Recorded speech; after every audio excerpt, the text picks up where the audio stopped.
The hardest thing about being a foster kid and moving around is a lot of questions of why. Like, why am I going? Where am I going? What happened to my room, my things? I don't know, it's hard to describe. Got into a house, there was about 10 kids all together, and apparently I chose the wrong corner. Conflict happens and very little resolution other than, well, you're moving somewhere else. And it's like, okay, here we go.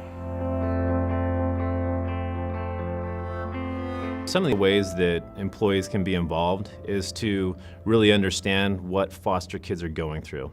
And I think that's what really drives people to come into the stores and make these donations. And it's to help these kids out, to understand what they're going through if they get placed in a foster home, to understand that they get bounced around to many foster homes over time, to understand that as you graduate from the foster system, you basically get emancipated into nothing. Foster kids come with a lot of baggage per se. Emotional baggage is the hardest part. There's anger, there's resentment, there's disappointment, there's a lot of trust issues in these kids. But every one of them want love.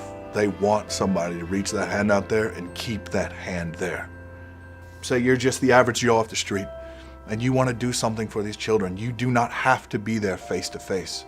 For a small child, a doll, like for a little girl, a doll to clutch becomes like their blankie, their safe place.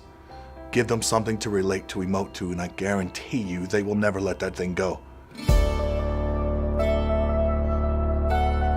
I know it has had an effect on people on the West Coast that have worked with this cause for a long time, that they have become foster parents themselves. I know some have adopted foster children. I am one of those examples. My son is 11 years old now. We adopted him when he was 4 out of the foster system. So this cause obviously is great importance to me and to my son. In 2005 is when we got our first foster child. It was probably the most exciting day of my life.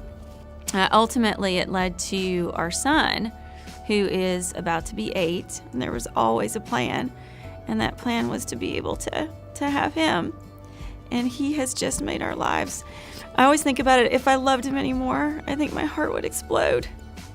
The needs are great. So I would say the biggest needs are the donations that we get from customers, from guests, from people in the community that come in. These foster kids many times are placed in a home with a foster family with just the clothes they came in with. So we collect coats, pajamas, toys during the Christmas time to really help them feel loved and feel special. And so that is something that a lot of these organizations that collect these items, they were short on those, and this helps fill that need. Something that's so important and so needed, and something that we can always say that we have done something and no regrets, and that we made someone smile. And that's what a foster kids program does, is it makes someone who probably hasn't smiled in a while smile.